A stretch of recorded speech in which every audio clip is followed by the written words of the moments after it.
Hadirin dimohon berdiri. Yang Mulia Majelis Hakim Konstitusi memasuki ruang persidangan.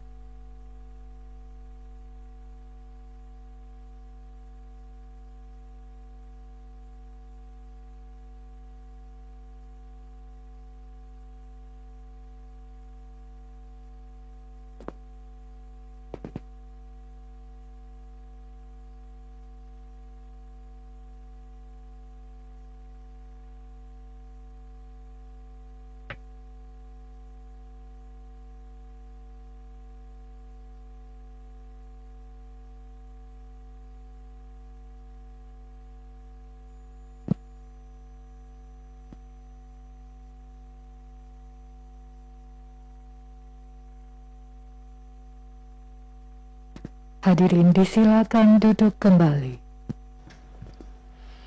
Kita mulai yang mulia.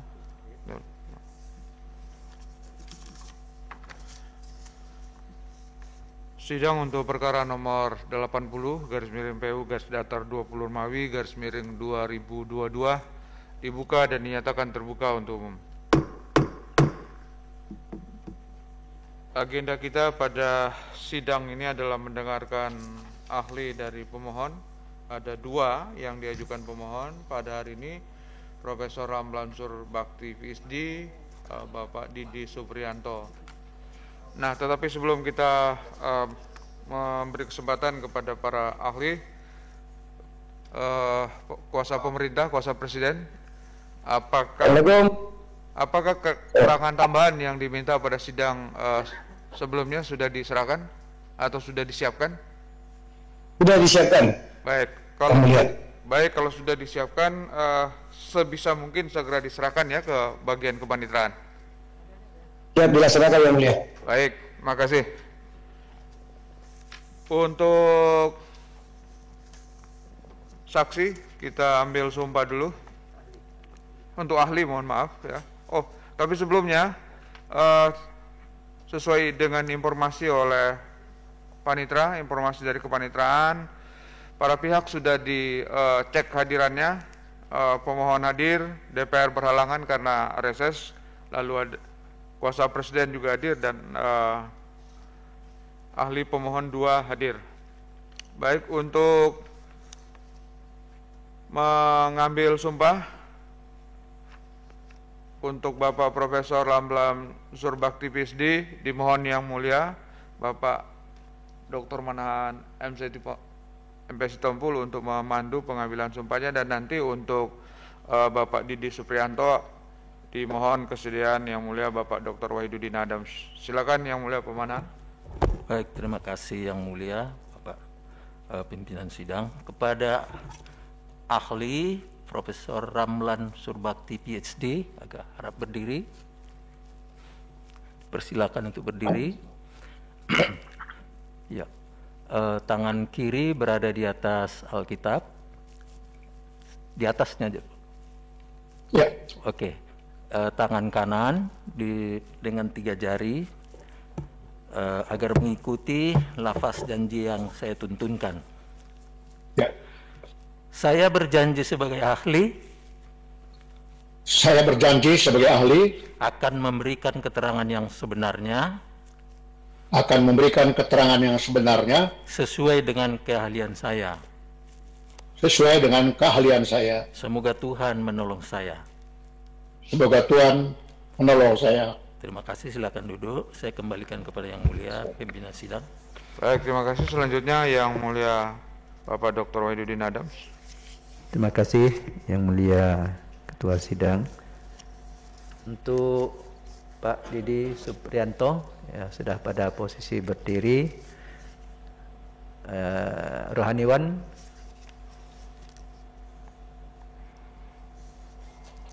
ya,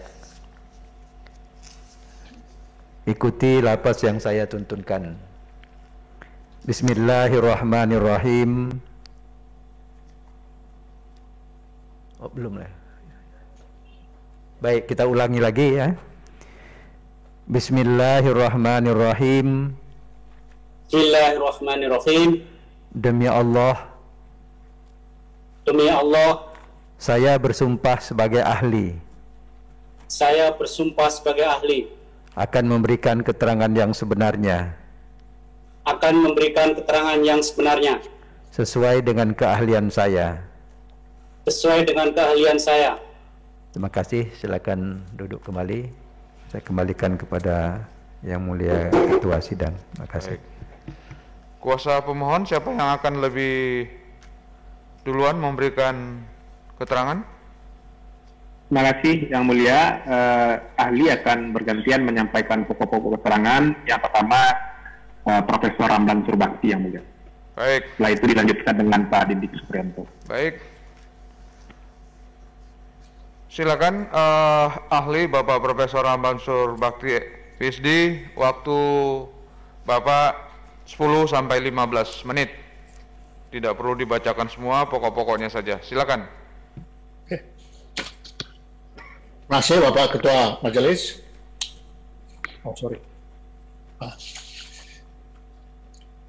Yang Mulia Majelis Hakim Konstitusi, yang dipersoalkan oleh Perludem adalah alokasi kursi DPR kepada provinsi dan pembentukan daerah pemilihan. Penyimpangan yang terjadi pada alokasi kursi DPR kepada provinsi itu adalah alokasi kursi DPR kepada provinsi tanpa kriteria yang jelas diatur dalam undang-undang. B, yang mengalokasikan kursi DPR kepada provinsi adalah peserta pemilu. Karena alokasi kursi DPR kepada provinsi tanpa kriteria yang diatur secara jelas, dan peserta pemilu yang mengalokasikan kursi DPR kepada provinsi, maka terjadilah praktek yang disebut dalam kajian pemilu sebagai kejahatan ganda, double crime. Kejahatan gandanya itu adalah sebuah provinsi mendapat kelebihan kursi dibanding jumlah penduduk, sebaliknya ada sebuah provinsi kekurangan kursi dibandingkan jumlah penduduk. Ini di dalam kajian pemilu disebut malapportionment.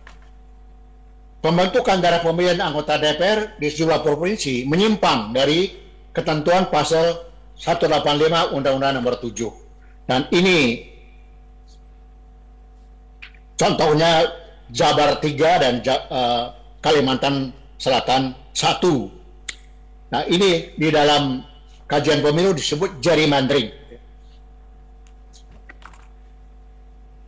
Singkat kata, kejahatan ganda seperti ini menyebabkan alokasi kursi DPR kepada provinsi melanggar prinsip kesetaraan antar warga negara yang diatur dalam pasal 27 Undang-Undang Dasar 45. Penyimpangan dalam pembentukan daerah pemilihan dengan dua contoh yang saya sebutkan itu menghambat proses representasi politik ya dari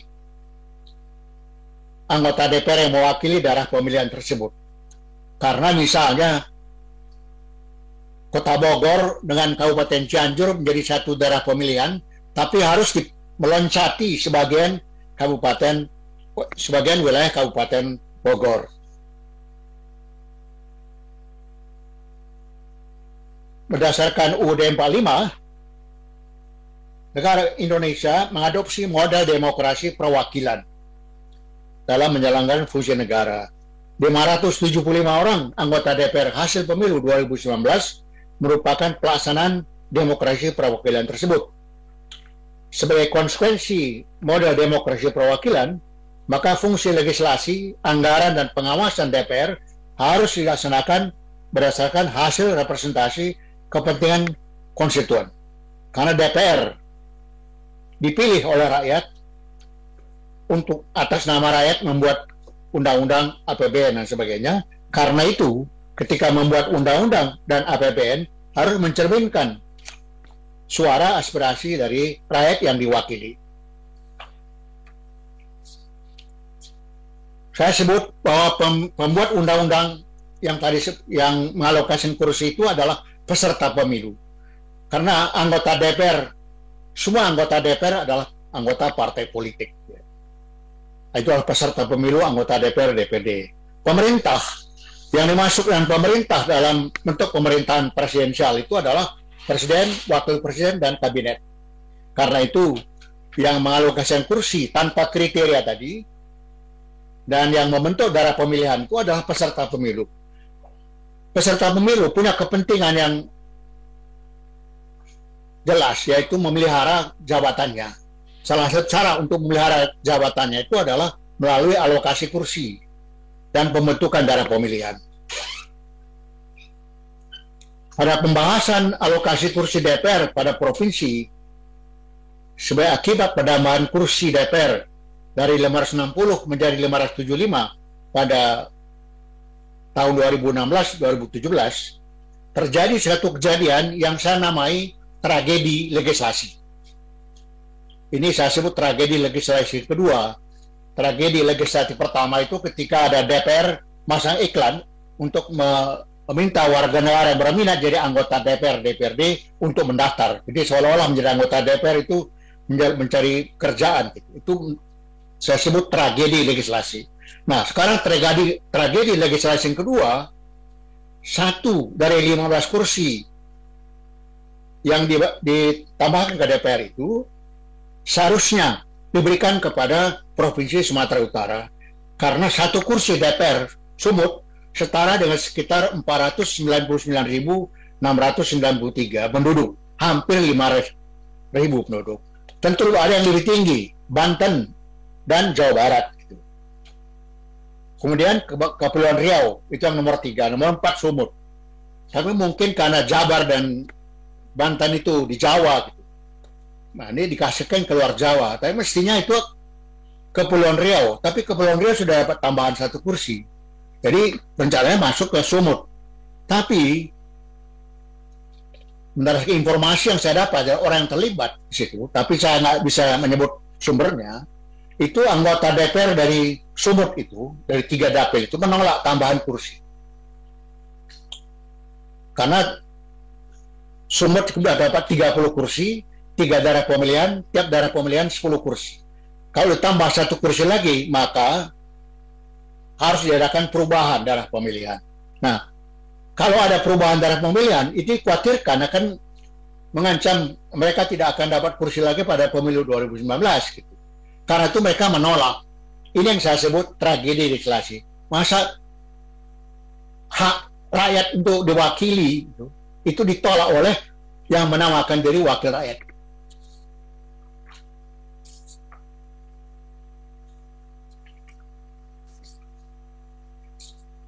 Karena itu saya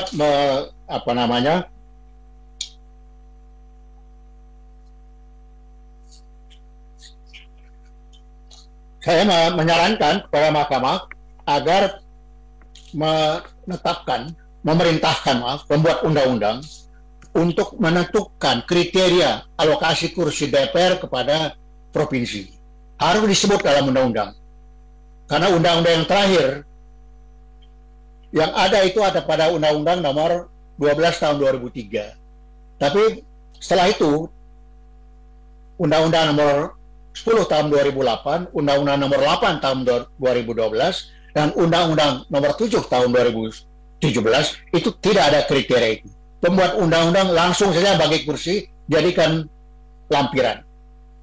Nggak tahu apa alasannya. Yang terjadi kemudian adalah sejumlah provinsi overrepresented, nah sejumlah provinsi underrepresented.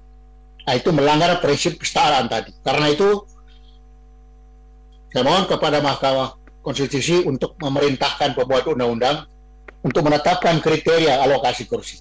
Yang saya sarankan kriterianya adalah jumlah penduduk dan keadilan wilayah.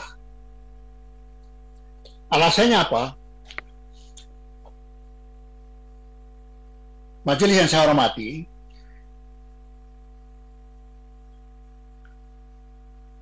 UUD 45 itu mengatur 2 lembaga perwakilan. 1 DPR mewakili orang, rakyat, DPD mewakili ruang atau daerah, provinsi. Nah, DPR karena mewakili ruang, orang, mestinya berdasarkan jumlah penduduk. DPD karena mewakili wilayah, mewakili ruang, tentu berdasarkan wilayah. Gitu. Nah, kalau DPR dan DPD itu punya kewenangan setara, kalau ini ya, maka nggak ada persoalan. Karena DPR itu kursi DPR dialokasikan setiap provinsi berdasarkan jumlah penduduk. Maka jumlah anggota DPR mewakili provinsi di Pulau Jawa mesti akan lebih banyak daripada anggota DPR mewakili penduduk di luar Jawa. Karena jumlah penduduk di Jawa lebih banyak daripada luar Jawa. Tapi untuk DPD mestinya, kalau berdasarkan wilayah, jumlah kursi DPD dari luar Pulau Jawa mesti lebih banyak daripada anggota DPR dari Pulau Jawa. Sehingga terjadi keseimbangan. DPR itu lebih banyak dari Jawa, DPD lebih banyak dari luar Pulau Jawa. Kalau ada kewenangan yang setara dalam pembuatan undang-undang APBN itu, nggak ada masalah kan, terjadi perimbangan. Nggak perlu terjadi gugatan seperti ini. Tapi karena DPD yang atur itu adalah, pertama, semua anggotanya dipilih langsung oleh rakyat. Bahkan ada yang mengatakan, oh DPD itu legitimasinya lebih tinggi dari DPR katanya. Ya, itu bisa dipersoalkan ya. Tapi kewenangannya, dia punya kewenangan legislasi, mengajukan rancangan undang-undang, ikut membahas RUU yang menyangkut kepentingan daerah dan melaksanakan pengawasan yang menyangkut pelaksanaan undang-undang yang menyangkut kepentingan daerah. Tetapi DPD tidak ikut membuat keputusan mengenai undang-undang. Maka istilah organisasi kemahasiswaan itu menyebut bahwa DPD itu punya hak bicara, tapi tidak punya hak suara. DPD boleh ngomong apa saja, tapi tidak ikut membuat keputusan. Dan DPD ketika melaksanakan fungsi legislasi yang terbatas tadi, itu berada di bawah DPR. Akibatnya apa? Kepentingan daerah itu tidak terwakili secara efektif dalam pembuatan keputusan. Bahkan kita lihat dalam pembentukan daerah otonom baru, itu DPR jauh lebih dominan daripada DPR. Padahal DPR katanya menurut Undang-Undang Dasar itu mewakili kepentingan daerah provinsi. Majelis yang saya hormati, yang menghadap persoalan apa yang disebut konteks geopolitik itu, jumlah penduduk lebih banyak di Jawa, tapi wilayah lebih luas di Jawa. Itu tidak hanya Indonesia. Saya kan Bapak dan Ibu Hakim Konstitusi sudah bisa membaca dari keterangan tertulis saya, ada contoh negara yang saya pelajari dan pernah saya kunjungi, yaitu Brazil. Brazil itu menggunakan sistem perwakilan bikameral, sungguhan. Kalau Indonesia saya sebut tuh almost bikameral, tapi belum bikameral. Dia punya Senat dan punya DPR yang kewenangannya setara. Tetapi DPR itu tidak hanya alokasi kursi DPR ke 27 negara bagian, tidak sepenuhnya semata-mata berdasarkan jumlah penduduk, tapi juga berdasarkan keadilan wilayah. Misalnya negara bagian Sao Paulo itu yang terbesar penduduknya dan termaju dari segi ekonomi, dari segi jumlah penduduk mestinya dia diwakili 110 kursi, tapi demi keadilan wilayah dia hanya terima 70 kursi. Berarti 40 kursi itu sumbangan dia untuk keadilan wilayah dan demi integrasi nasional Brasil. Jadi ada 7 provinsi yang nyumbang, tapi ada 17 provinsi yang menerima.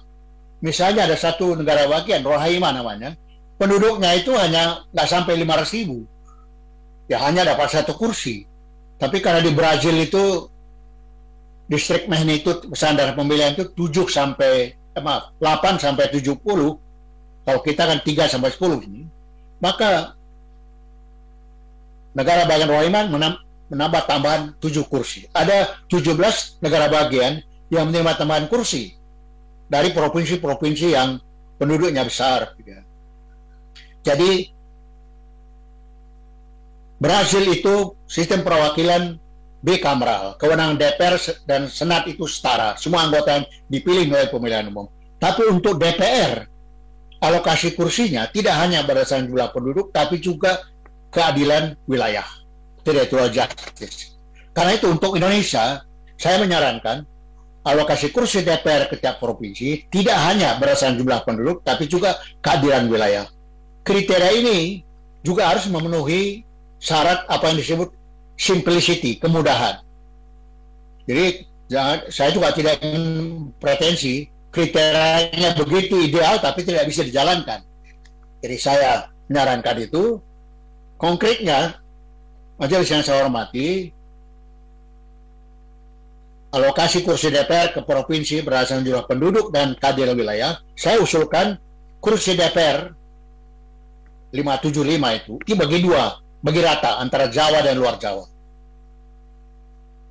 Nah, kursi untuk Jawa itu dibagi kepada setiap provinsi berdasarkan jumlah penduduk, sehingga terjadi kesetaraan satu kursi di semua provinsi di Jawa.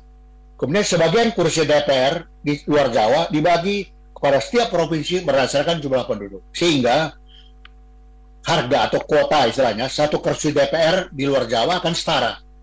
Tetapi memang satu kursi DPR di Pulau Jawa memang akan lebih tinggi daripada yang di luar Jawa. Tapi itu adalah konsekuensi dari keadilan wilayah. Kalau sekarang yang menikmati itu hanya sejumlah provinsi di luar Pulau Jawa. Tapi dengan usulan saya tadi, itu perimbangan Jawa dan luar Jawa. Betul-betul perimbangan. Nah, Bapak Ibu Hakim Konstitusi yang hormati mungkin bertanya, apa selama ini nggak pernah diatur ada kriteria? Ada, Pak. Itu ketika saya persis anggota KPU tahun berdasarkan Undang-Undang Nomor 12 tahun 2003. Dalam pasal 48 Undang-Undang Nomor 12 tahun 2003 diatur bahwa kursi DPR dialokasikan ke setiap provinsi berdasarkan jumlah penduduk dengan perimbangan yang wajar. Nah, kemudian pengatur lebih lanjut oleh KPU. Nah, apa yang dimaksud dengan perimbangan yang wajar? Nah, itu ada dalam penjelasan. Dalam penjelasan disebut bahwa setiap provinsi yang tingkat pertumbuhannya tinggi, satu kursi DPR maksimal 425.000 penduduk. Untuk provinsi yang tingkat pertumbuhannya rendah, minimal untuk satu kursi DPR 325.000. Kemudian kedua, provinsi, jumlah kursi DPR untuk provinsi minimal sama dengan alokasi kursi pemilu 99. Kemudian yang ketiga, tiap provinsi yang baru dibentuk itu minimal dapat 3 kursi. Nah, berdasarkan kriteria bahwa setiap provinsi, alokasi kursi setiap provinsi minimal sama dengan pemilu 99, maka provinsi yang melahirkan provinsi baru, pemekaran gitu, itu kalau menurut penjelasan tadi itu juga tidak boleh berubah. Nah, ketika itu dihadapkan pada KPU, itu ternyata penafsirannya macam-macam. Dari teman-teman LSM di luar ada 5 versi. Di KPU ada 4 versi. Di antara anggota 2 versi, anggota Sekretariat Jenderal 2 versi. Nah, saya jadi konsultasi pertama KPU dengan DPR itu bukan karena ada undang-undang yang disebut itu, tapi karena saya yang atas persetujuan pleno minta pada pimpinan Komisi 2 supaya diberi kesempatan bagi KPU untuk menjelaskan pelaksanaan pasal 48. Karena itu 3 kriteria itu bertentangan satu sama lain. Akhirnya ada 2 anggota DPR memberi keterangan, tapi itu saling bertentangan. Akhirnya Komisi 2 menyerahkan itu pada KPU. Nah, di KPU ada voting 8 lawan 1. 8 itu menyetujui saran dibuat oleh Pak Anas, 1 itu saya berpendapat, walaupun saya tahu itu juga tidak benar sepenuhnya, itu alokasi kursi DPR kita provinsi harus berdasarkan jumlah penduduk yang tadi itu, berdasarkan tingkat pertumbuhan tadi.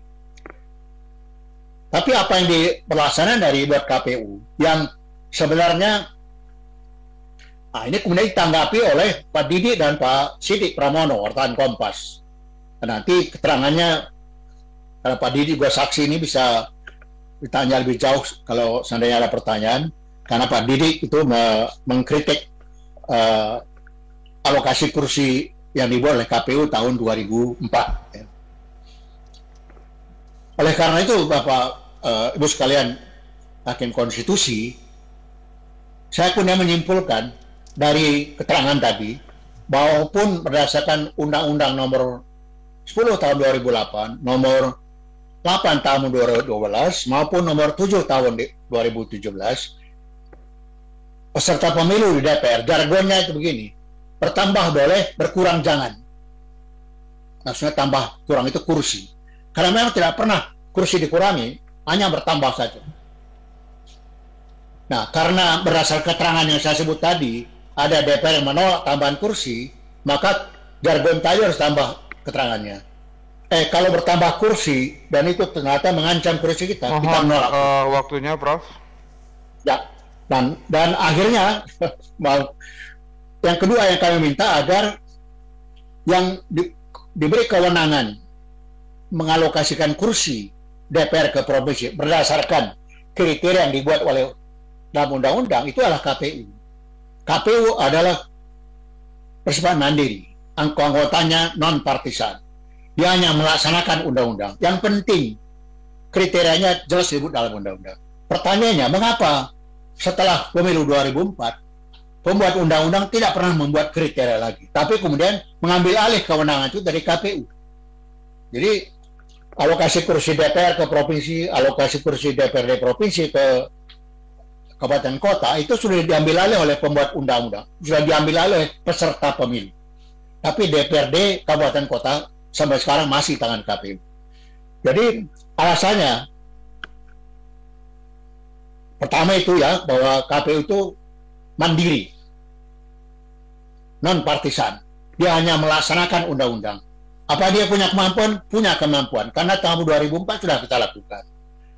Kalau ada pertanyaan nanti, saya bisa menceritakan detail bagaimana kita mengerjakan, membentuk 2057 daerah pemilihan tanpa pengalaman sebelumnya. Baik anggota KPU maupun sekretaris jenderal itu nggak punya pengalaman mengenai itu. Ternyata bisa tepat waktu. Jadi kalau ada yang mengatakan, oh diambil alih pembentuk undang-undang karena ketidakmampuan KPU, ini menurut saya salah besar. Bukan ketidakmampuan KPU, tapi ketidakmampuan pembuat undang-undang menyepakati kriterianya itu. Karena mereka bisa bertarung. Ini kesimpulan dari saya, itu dari anggota DPR mengatakan, usul program itu bagus, tapi nggak akan bisa disepakati, akan pasti menolak. Jadi karena itu, apa yang dilakukan Perludem maju permohonan ke MK, kami mohon pada MK untuk buat keputusan itu untuk memerintahkan pembuat undang-undang menyerahkan kewenangan mengalokasi kursi itu kepada KPU, tetapi berdasarkan undang-undang. Jangan diberi kewenangan pada KPU untuk melaksanakan yang seharusnya pekerjaan DPR dan pemerintah. Yang terakhir, maaf ini, ada tambahan sedikit mengenai jumlah anggota DPR itu berapa. Karena begini, setiap pembentukan provinsi baru, kursi DPR ditambah. Setiap ada provinsi yang mengalami pertambahan penduduk yang signifikan, kursi DPR ditambah. Tapi kalau ada provinsi yang penduduknya berkurang secara signifikan, kursinya tidak dikurangi. Maka tadi saya sebut jargonnya tadi, bertambah boleh, berkurang jangan. Sekarang tambahnya, bertambah kalau mengancam kursi yang ini akan ditolak tambahan itu. Oleh karena itu, berapa jumlah kursi DPR? Apa setiap pertambahan provinsi baru mesti kursi DPR ditambah? Berapa nanti jumlah DPR? Karena menurut saya, kursi DPR sekarang sudah terlalu banyak dibandingkan dengan India. India itu penduduknya 1,4 miliar. Tapi Lok Sabha itu DPR-nya, itu 545 kursi. Amerika penduduknya 330 juta. DPR-nya hanya 445. Indonesia penduduknya 270 juta, kursi DPR 575. Tambah lagi yang dari Papua 12 kursi. Ini sudah terlalu banyak. Ini menurut saya harus ada batas. Ya. Karena itu berdasarkan usulan yang saya tadi, bahwa kursi DPR dibagi dua tadi, akan ketahui sehingga tiap ada pertambahan provinsi baru, kursi DPR tidak perlu tambah. Tapi kursinya diambil dari provinsi induk. Kalau seperti kasus Sulawesi Selatan, yang overrepresented, sudah memekarkan menghasilkan Sulawesi Barat, tapi kursinya tetap. 3 kursi kelebihan itu, dia mewakili siapa? Wong wilayah dan penduduknya, itu sebagian sudah masuk Sulawesi Barat. Kalimantan Timur, tetap 8 kursi, walaupun sudah melahirkan Kalimantan Utara. Nah, saya nggak tahu ini nanti Papua ini apakah kursinya tetap 10 atau dikurangi. Nah, itu kalau menurut saran saya, usulan saya itu kursi Provinsi Papua harus dikurangi. Nah, Cukup, Prof. yang terakhir sekali betul-betul agen, saya belajar dari jumlah kursi DPR Brazil. Brazil itu menetapkan jumlah maksimal kursi DPR, tapi yang diisi itu di bawahnya itu hanya untuk cadangan. Kalau itu saya juga mengusulkan, tentu nanti jumlahnya berapa itu bisa disepakati, tapi siapa tahu ada situasi yang tidak terperkirakan dan sebagainya, dibuat. Saran saya ada 5 kursi cadangan. Itu hanya bisa digunakan dengan perintah undang-undang kalau betul-betul terjadi situasi yang tidak bisa diperkirakan. Itu saja saran saya. Terima kasih majelis yang saya hormati. Baik, Prof. Terima kasih. Selanjutnya, ahli berikutnya, Bapak Didi Suprianto, silakan. Waktu Bapak 10-15 menit. Assalamualaikum warahmatullahi wabarakatuh. Salam sejahtera buat kita semua, yang mulia Ketua dan anggota Hakim Konstitusi, para pihak serta hadirin yang saya hormati. Perkenankan saya menyampaikan keterangan ahli ini dalam perkara nomor 80 PU 20 tahun 2022. Pertama yang saya sampaikan, pasal 19 ayat 1 D45 menyatakan bahwa anggota DPR dipilih melalui pemilihan umum. Kemudian pasal 22C ayat 1 D45 menyatakan anggota DPD dipilih di setiap provinsi melalui pemilihan umum. Selanjutnya pasal 12C ayat 2 UUD 45 menjelaskan anggota DPD dari setiap provinsi jumlahnya sama dan jumlah seluruh anggota DPD itu tidak lebih dari 1/3 jumlah anggota DPR. Pasal-pasal tersebut memastikan bahwa DPR mewakili orang dan DPD mewakili wilayah atau provinsi. Lalu pasal 186 Undang-Undang Nomor 7 2017 menetapkan jumlah anggota DPR 575, dan pasal 196 Undang-Undang Nomor 7 2017 menetapkan jumlah anggota DPD 4 orang setiap provinsi. Dengan demikian, menurut konstitusi kita, lembaga perwakilan rakyat atau Parlemen Indonesia menganut sistem 2 kamar atau bikameral yang diwujudkan dalam bentuk DPR mewakili orang dan DPD mewakili wilayah. Meskipun demikian, sebagaimana dijelaskan oleh Prof. Ramlan tadi, konstitusi kita mengatur bahwa tugas dan wewenang DPR dan DPD tidak seimbang, di mana tugas wewenang DPR jauh lebih besar daripada DPD, sehingga sistem parlemen Indonesia masuk kategori soft bicameral. Tentu saja hal ini memengaruhi cara bagaimana DPR dan DPD dipilih, khususnya bagaimana cara DPR dipilih. Ketua dan anggota Majelis Konstitusi yang saya muliakan, pertama soal kesetaraan penduduk. Pasal 22 ayat 1 D45 menyatakan segala warga negara bersamaan kedudukannya di dalam hukum dan pemerintahan dan wajib menjunjung hukum dan pemerintahan itu dengan tidak ada kecualinya. Ketentuan ini menjamin bahwa setiap warga negara memiliki kedudukan yang sama dalam hukum dan pemerintahan, tidak ada diskriminasi atas jenis kelamin, ras, etnis, asal-usul daerah, agama, tingkat pendidikan, tingkat ekonomi, dan lain-lain. Dalam pembentukan lembaga perwakilan yang dilakukan melalui pemilu, kesetaraan itu diwujudkan dalam 2 bentuk. Pertama, nilai keterwakilan atau nilai penduduk, yaitu nilai 1 kursi perwakilan yang mewakili jumlah penduduk tertentu. Yang kedua, nilai suara, yaitu nilai suara yang sama dalam menentukan wakil. Tentu saja, kesetaraan nilai penduduk dan nilai suara tersebut tidak mutlak sama, namun dalam batas-batas deviasi yang masih bisa ditoleransi.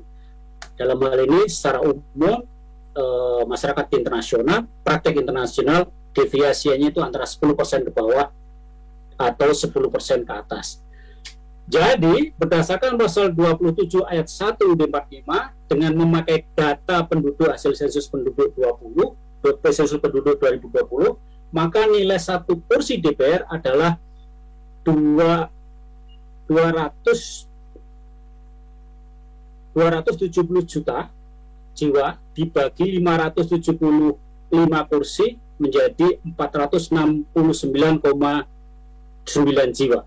Dengan standar deviasi 10%, maka satu kursi DPR paling sedikit 422.000 dan paling banyak 516.000. Namun pada wilayah provinsi tertentu yang penduduknya kurang dari 1,44 juta, ini dihitung dari 422.000 kali 3 kursi, maka angka deviasi itu bisa lebih dari 10%. Ini berarti pembagian kursi DPR ke provinsi bukan semata-mata berdasarkan jumlah penduduk, tapi juga memperhatikan kepadatan wilayah.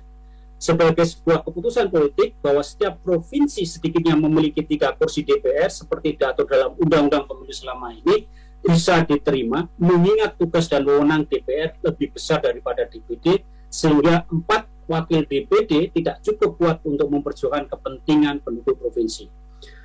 Nah, berdasarkan sensus penduduk 2020, Pulau Jawa yang terdiri dari 6 provinsi memiliki penduduk 151 juta atau 55,9%. Sebaliknya, luar Pulau Jawa terdiri dari 31 provinsi memiliki 180 juta, 6 atau 44%. Dengan pertimbangan bahwa tugas dan wewenang DPR lebih besar daripada DPD, akan lebih adil jika kursi DPR dibagi seimbang antara Pulau Jawa dan luar Jawa.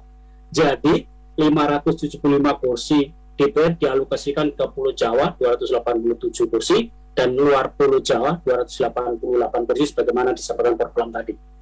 Secara historis, sosiologis, dan politis, kebijakan ini tidak akan ditolak oleh penduduk Jawa.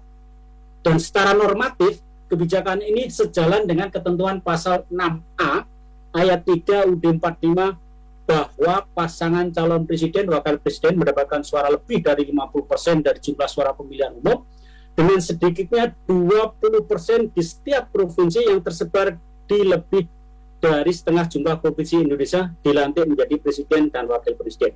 Jadi inti pasal ini kan waktu perdebatan dulu kan ada jangan sampai presiden itu ditentukan oleh penduduk Jawa saja. Ini intinya, dan itu akan sejalan kalau DPR kita bagi menjadi Jawa dan luar Jawa.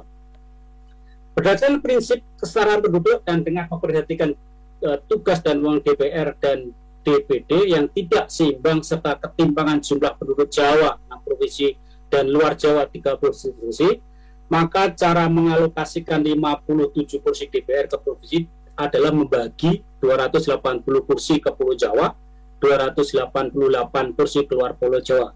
Di Pulau Jawa, perolehan kursi dihitung dengan membagi jumlah penduduk provinsi dengan jumlah penduduk Pulau Jawa dikalikan 287 kursi, belakang koma dibulatkan ke atas, dan itulah kursi setiap provinsi di Pulau Jawa.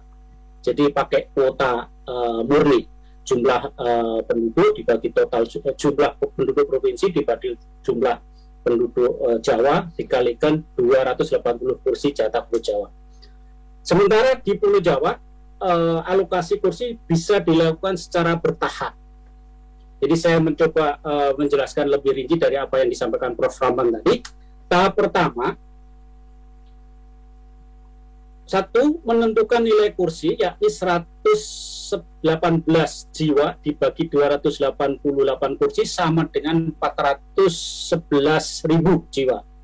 2. Setiap provinsi mendapatkan 3 kursi minimal, sehingga provinsi yang penduduknya kurang dari 1,2 juta dihitung 3 kali kursi minimal tidak mengikuti tahap berikutnya. Nah, tahap kedua, kursi yang belum terbagi dialokasikan dengan cara A. Menghitung ulang nilai kursi yang penduduk setiap provinsi dikurangi 1,2 juta atau kita sebut saja X, lalu hasilnya dijumlah untuk digunakan sebagai pembagi setiap provinsi Y, dan B. Untuk menghitung ulang jumlah kursi tersisa setelah dikurangi alokasi minimal setiap provinsi atau Z.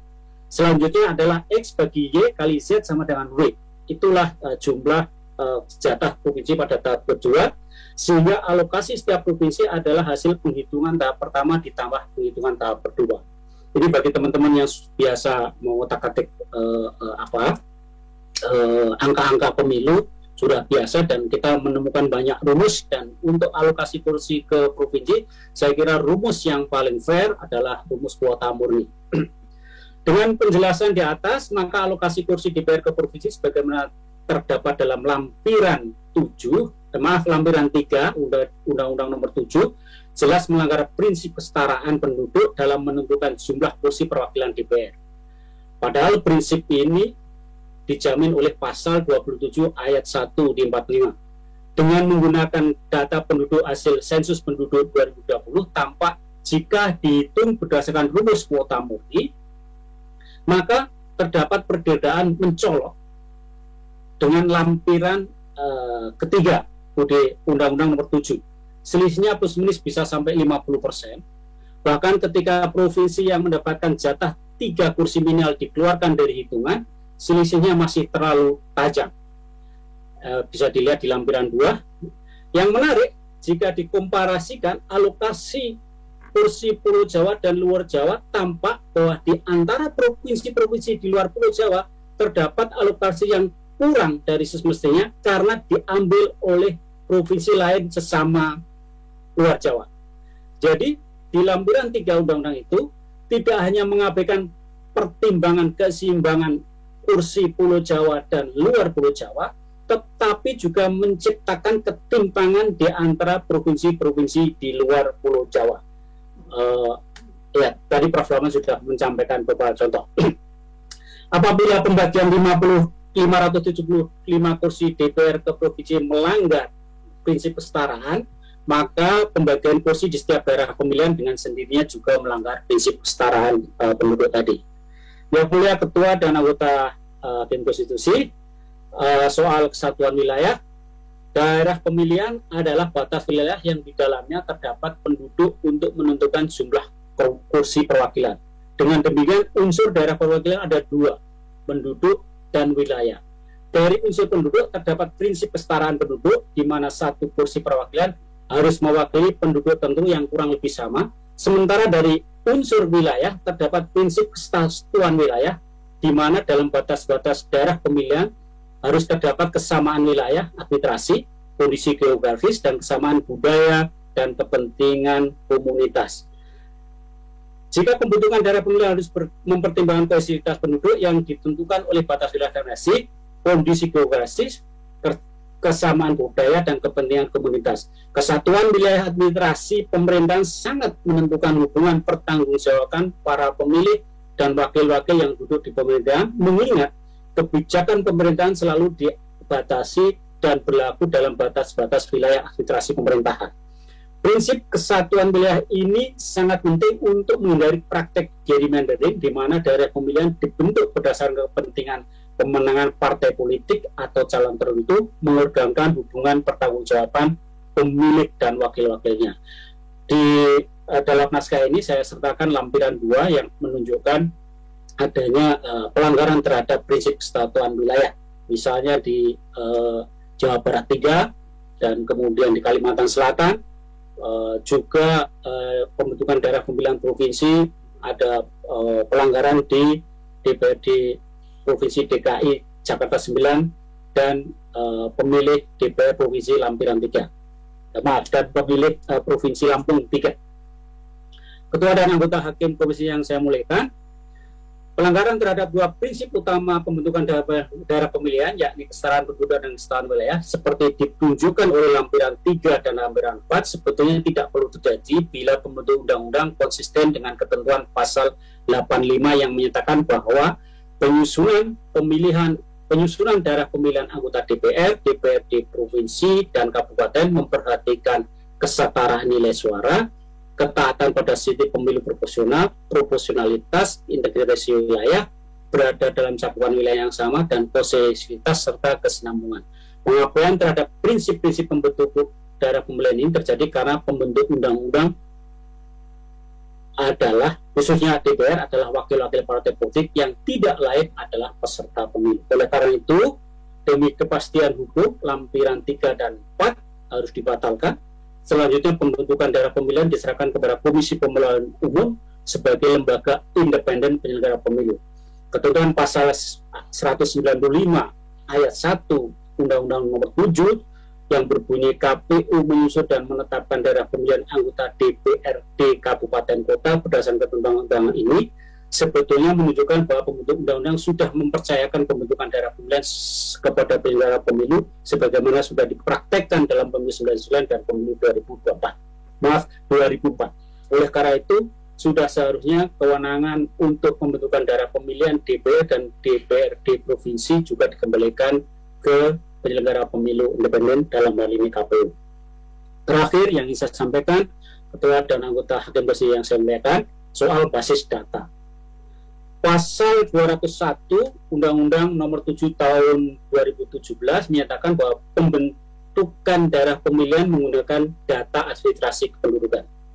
Sistem administrasi kependudukan Indonesia menganut stelsel aktif, yakni penduduk aktif mendaftarkan diri. Artinya, jika penduduk tidak melakukan pendaftaran manakala terjadi peristiwa kependudukan dan peristiwa penting, maka tidak terjadi perubahan data administrasi kependudukan.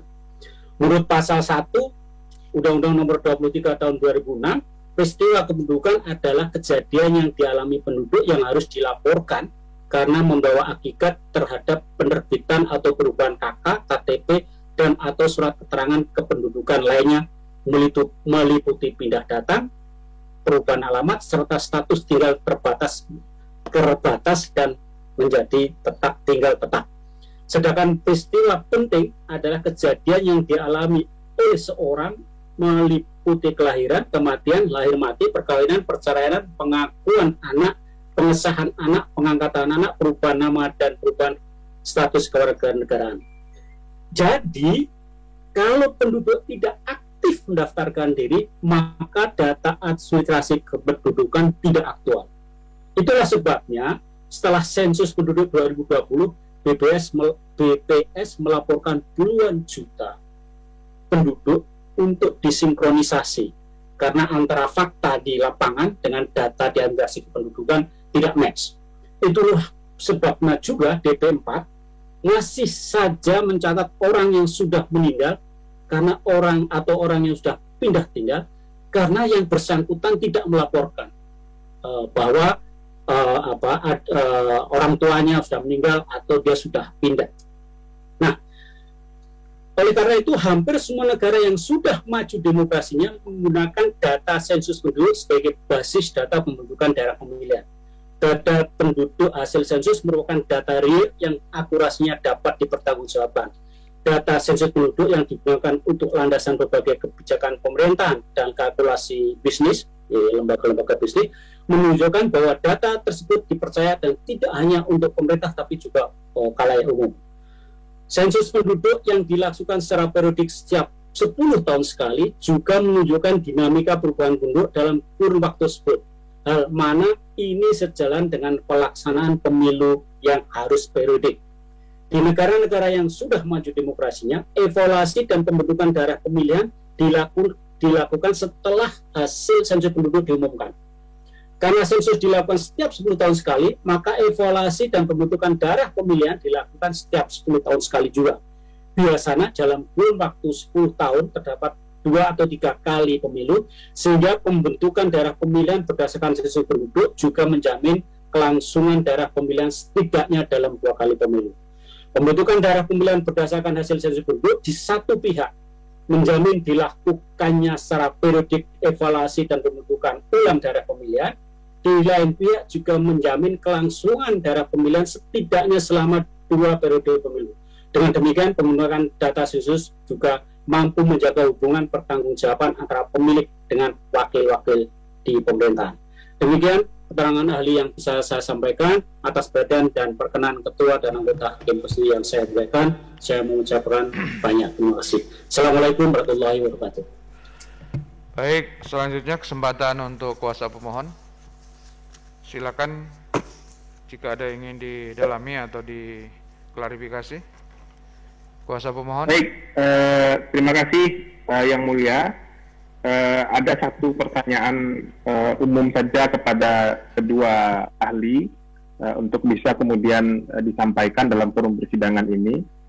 Jika kita merujuk pada peraturan KPU terkait dengan tahapan tahapan pelaksanaan pemilu 2024. Proses penyusunan daerah pemilihan itu dimulai di pertengahan Oktober 2022 sampai pada bulan Februari 2023. Nah, berdasarkan timeline waktu penyusunan daerah pemilihan tersebut sekitar 5-6 bulan ya, 4-5 bulan. Apakah menurut pengamatan dan penilaian ahli itu cukup waktu bagi KPU sebagai penyelenggara pemilu untuk menyusun daerah pemilihan DPR, DPRD provinsi, dan DPRD kabupaten kota. Itu saja, Yang Mulia. Terima kasih. Assalamualaikum warahmatullahi wabarakatuh. Baik, selanjutnya kuasa Presiden. Cukup, Yang Mulia. Cukup. Selanjutnya dari meja hakim.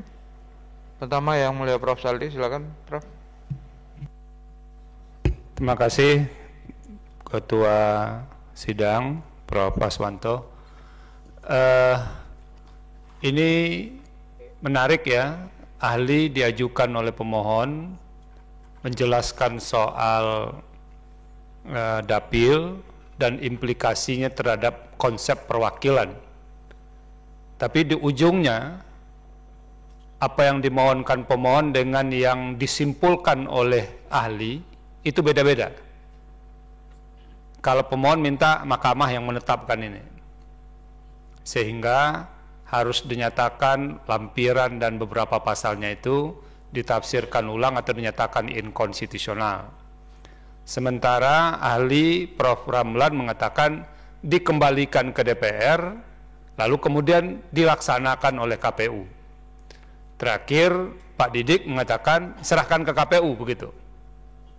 Nah, ini 3 varian.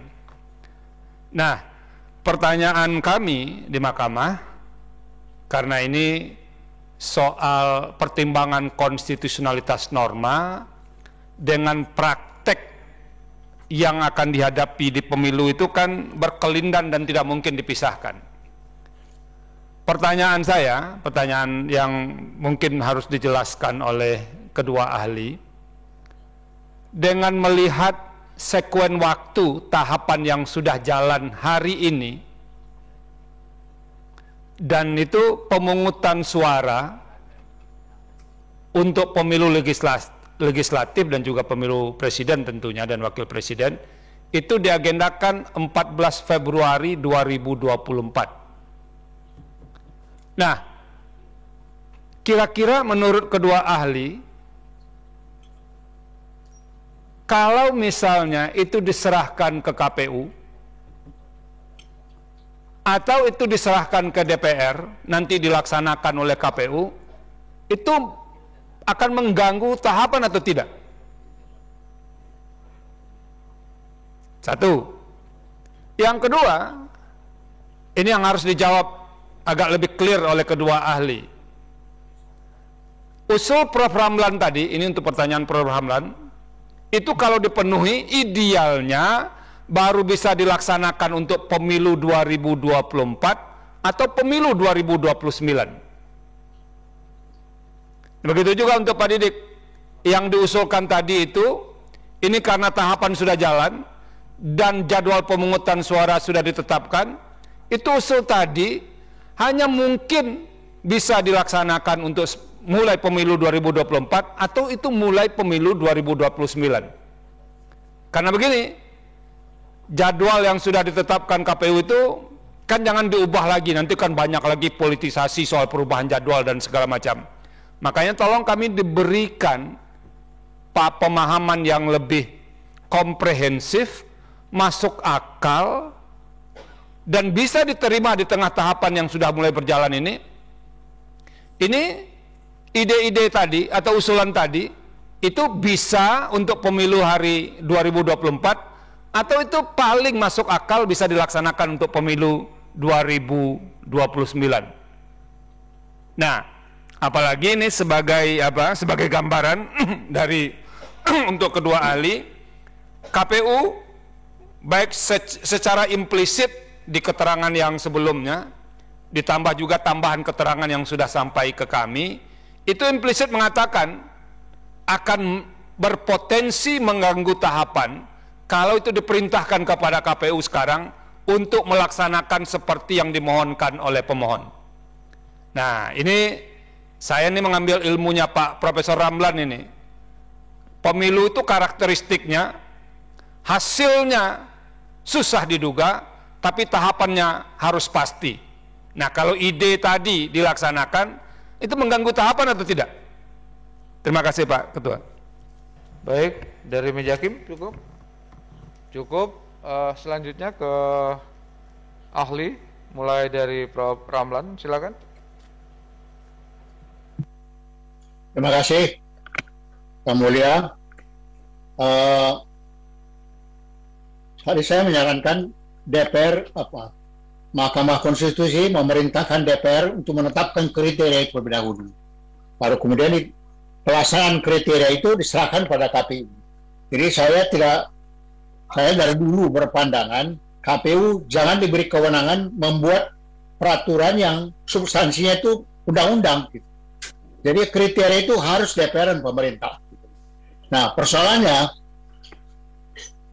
kapan misalnya Mahkamah Konstitusi buat keputusan dan memerintahkan tuh kepada pembuat undang-undang itu harus dalam jangka waktu juga gitu. Jadi saya tidak bisa menerima misalnya KPU langsung saja dibuat mengalokasikan kursi. Nah, itu namanya itu bukan kewenangan KPU. Tapi kalau ada kriterianya berdasarkan jumlah penduduk dan keadilan wilayah, maka KPU bisa menjalankan itu. Dia mampu. Nah, jangka waktu sekarang itu daerah pemilihan itu harus sudah terbentuk sebelum tahap pencalonan. Tahap pencalonan itu mulai bulan April atau Mei kalau tidak salah ya. Jadi Januari sampai dengan akhir Maret, 3 bulan itu cukup untuk alokasi kursi berdasarkan undang-undang dan pembentukan daerah pemilihan. Persoalannya sekarang, kapan pembuat undang-undang memperbaiki itu? Karena begini, ada juga jalan tempuh itu bahwa putusan MK itu, karena saya, Prof. Saldi tahu bahwa saya berpandangan bahwa MK itu adalah negative legislator gitu. Jangan positive legislator. Jangan mengambil alih kekuasaan pembuat undang-undang gitu. Tapi ada yang mengatakan demi kelancaran pemilu supaya tidak mengganggu tahapan, MK biar menetapkan aja langsung kriterianya itu. Nah, itu saya kira dalam pertimbangan hukum seandainya MK mempertimbangkan usulan kami itu memang berdasarkan jumlah penduduk dan keadilan wilayah. Nah, kemudian dan juga praktek pelaksanaannya harus mempertimbangkan unsur kemudahan gitu. Jadi kalau itu sudah masuk dalam jadi Undang-Undang Nomor 7 tahun 2017 memang harus direvisi supaya dimasukkan ada kriterianya. Prof. Ramlan, mohon maaf Prof. Ramlan. Ya. Apa bedanya kriteria yang ahli maksudkan dengan prinsip yang ada dalam pasal 185 Undang-Undang 7 2017 itu? Kan prinsip itu kan sudah ada. Ada 7 prinsip di situ. Nah, kriteria apa lagi yang dimaksud ini? Ada berdasarkan jumlah penduduk dan keadilan wilayah. Karena ini sekurang nggak ada lagi dalam undang-undang. Kalau Undang-Undang Nomor 12 tahun 2003 itu kriterianya itu disebut alokasi kursi DPR kepada provinsi berdasarkan jumlah penduduk dengan memperhatikan perimbangan yang wajar. Nah, itu baru di penjelasan disebutkan apa yang dimaksud perimbangan wajar itu. Nah, sedangkan pasal 185, 7 prinsip itu ketika membentuk daerah pemilihan. Jadi harus mempertimbangkan kesatuan wilayah dan lain sebagainya. Itu Pak Didi sudah sampaikan. Jadi pasal 185 adalah prinsip yang digunakan dalam membentuk daerah pemilihan. Itu sudah diatur. Hanya pembuat undang-undang yang bikin undang-undang pasal 185 tidak melaksanakannya. Nah, kemudian yang belum ada itu kriteria tadi. Kriterianya sekali lagi jumlah penduduk dan keadilan wilayah dan secara teknis bisa dilaksanakan gitu. Jadi kembali ke pertanyaan dari Fadil tadi, kalau undang-undang itu bisa direvisi atas perintah MK dalam Ini sekarang bulan ini, kalau misalnya bulan November atau Desember lambat sudah itu buat, saya kira KPU masih punya waktu untuk alokasi kursi membentuk daerah pemilihan. Saya sampaikan ini karena pada waktu pemilu 2004 kita belum punya pengalaman, itu 3 bulan tuh bisa kita buat. Itu untuk pertama kalinya. Nah, sekarang kan datanya sudah ada. Peta wilayah sudah ada, data jumlah penduduk sudah ada, sudah contoh daerah pemilihan sudah ada, gitu. Tinggal ada penyesuaian sana sini. Gitu. Jadi kata kuncinya untuk menjawab pertanyaan Prof. Saldi tadi itu adalah kapan pembuat undang-undang bisa mengadopsi keputusan MK itu. Nah, kalau ditunda-tunda, nah itu bisa juga, karena agenda DPR sangat padat sehingga nggak bisa, itu biar berlaku aja pada pemilu 2029 gitu. Karena itu juga menyangkut kepentingan juga. Jadi sekarang bagaimana kita bisa menjamin bahwa revisi Undang-Undang Nomor 7 tahun 2017 berdasarkan putusan MK itu bisa dilaksanakan tahun ini juga. Nah, sehingga 2023 itu 3 bulan sampai dengan bulan April itu digunakan KPU untuk alokasi kursi dan membentuk daerah pemilihan. Terima kasih, Pak. Baik, selanjutnya Bapak Didi Suprianto. Terima kasih Ketua Majelis atas pertanyaan pemohon dan juga Yang Mulia Prof. Saldi. Pertama, apakah KPU sekarang punya cukup waktu untuk membentuk daerah pemilihan baik DPR, DPRD provinsi maupun DPRD kabupaten kota? Jawabannya tadi Prof. Alan sudah sampaikan, masih cukup waktu, masih punya waktu. Karena apa? Karena data sudah tersedia, peta wilayah juga sudah tersedia, tinggal menghitung-hitung saja. Dan ini yang berbeda dengan zamannya Prof. Alan di KPU. Waktu itu kan belum data belum lengkap, peta juga belum jelas, sehingga itu pun dalam waktu 3 bulan sudah cukup untuk membentuk daerah pemilihan.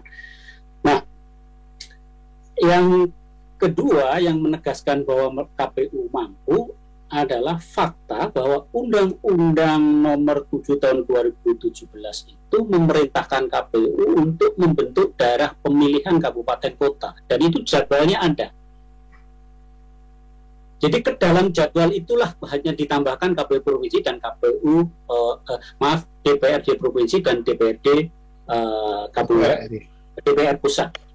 Jadi Yang Mulia, pemilu 2019 ini ada tahapan namanya tahapan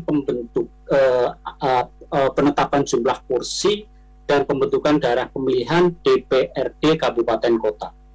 Itu kalau nggak salah antara Oktober sampai Februari atau Maret, yang itu harus sudah diputus sebelum tahapan pencalonan. Nah, karena tahapan itu ada, maka sebetulnya kalau KPU diminta untuk membentuk daerah pemilihan provinsi, DPRD provinsi dan DPR pusat, maka ya masuk ke tahapan itu. Dan itu cukup karena apa? Selain data dan peta wilayah, sebetulnya yang paling rumit itu melakukan pembentukan daerah pemilihan di kabupaten kota. Itu yang paling rumit. Karena apa? Karena wilayahnya kecil, kotanya juga banyak, kabupatennya juga banyak, dan KPU harus mengkoordinasi dan mengevaluasi setiap usulan dari kabupaten kota, sehingga kalau dibandingkan dengan membentuk daerah pemilihan DPR dan DPRD provinsi itu jauh lebih ringan gitu. Dan pada saat pembentukan daerah pemilihan kabupaten kota kan tugas KPU hanya mengevaluasi, memastikan bahwa ini sudah benar apa belum gitu. Sehingga KPU provinsi punya cukup waktu untuk mengusulkan pembentukan daerah provinsi. Demikian juga KPU pusat punya waktu untuk membentuk daerah pemilihan DPR. Kemudian yang kedua, saya mau menambahkan apa yang disampaikan oleh Prof. Ramlan. Kalau nggak salah tangkap apa yang disampaikan Prof. Ramlan, kenapa perlu ditambah? Ini hanya untuk memastikan saja.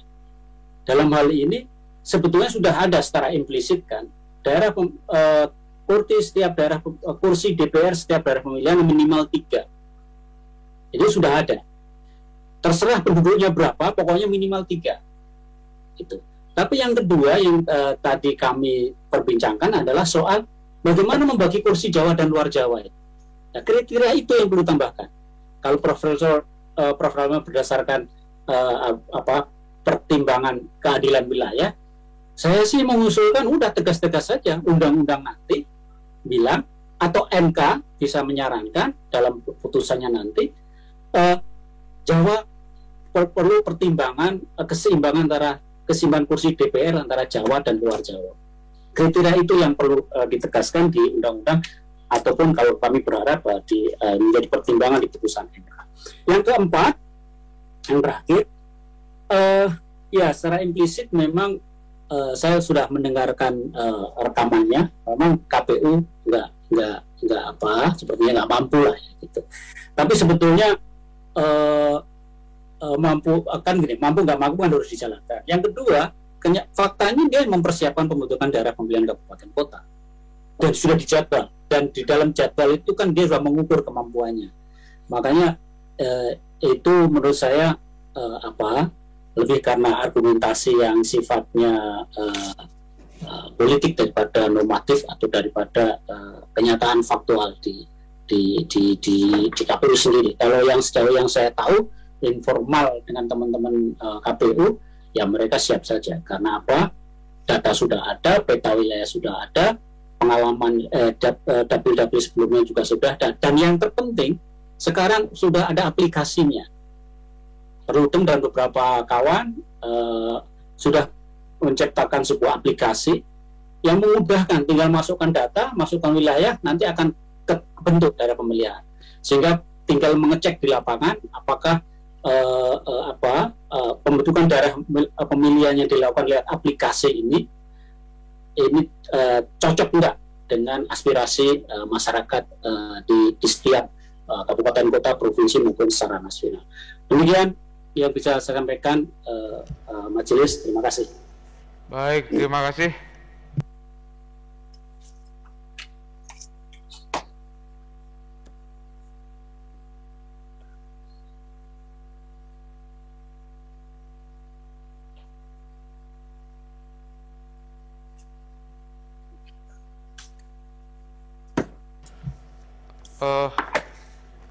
Ya, ini DPR belum sampai sidang hari ini. DPR belum memberi keterangan. Majelis Hakim sepakat akan memberikan kesempatan sekali lagi pada sidang berikutnya. Dan kalau pada kesempatan itu tidak dimanfaatkan, kita akan menganggap bahwa persidangan ini selesai.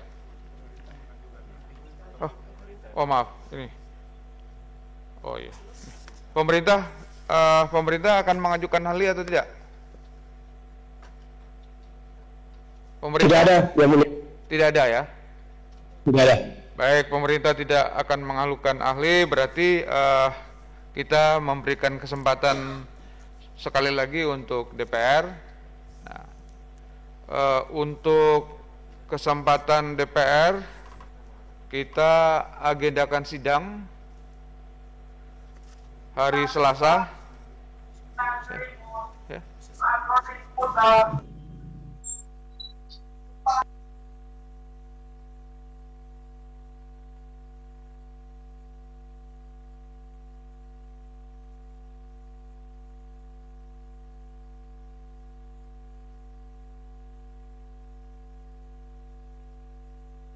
Bicara tadi? Oh, tidak ada ya. Baik. Untuk kesempatan DPR ya, kita agendakan sidang tanggal 1. Masih reses itu tanggal 1. Masih reses tanggal 1. Sampai tanggal 2 itu resesnya. Setelah reses berarti tanggal setelah reses.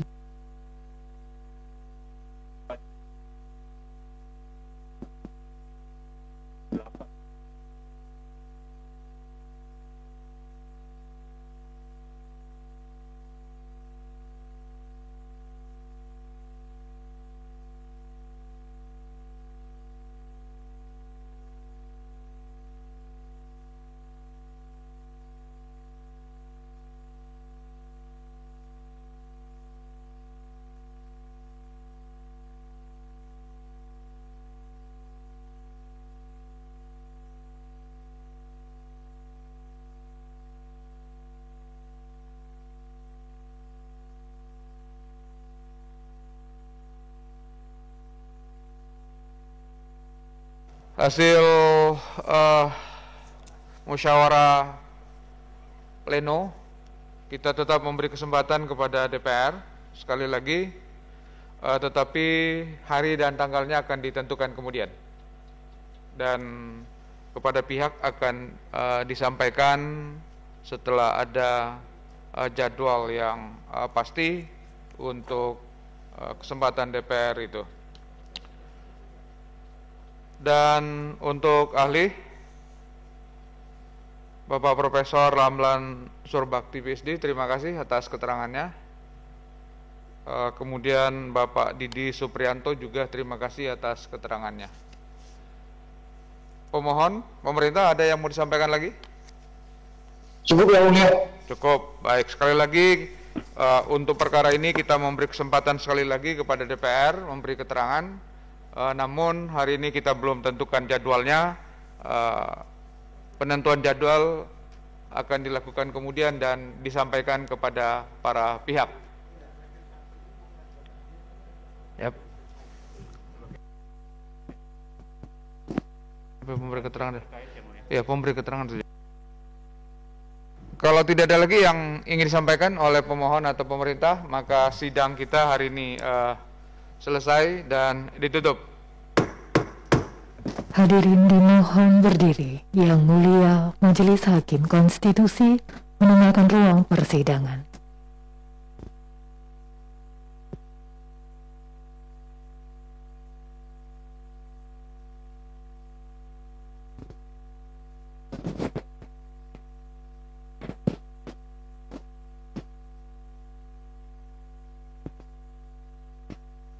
Hadirin disilakan duduk kembali.